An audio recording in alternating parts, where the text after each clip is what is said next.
İnşallah son nefsimiz kadar ana vatanımız Türkiye için, ata vatanımız Doğu Türkistan için mücadelemize devam edeceğiz. Allah birliğimizi daim etsin.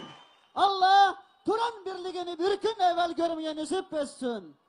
Doğu Türkistan'daki 35 milyon soydaşlarımızdan 84 milyon Türkiye'ye selam gönderiyorum. Selam Türkiye.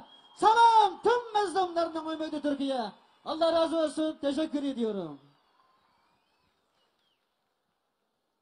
Çok teşekkür ederiz. Zira siyasi görüşümüz hiç önemli değil.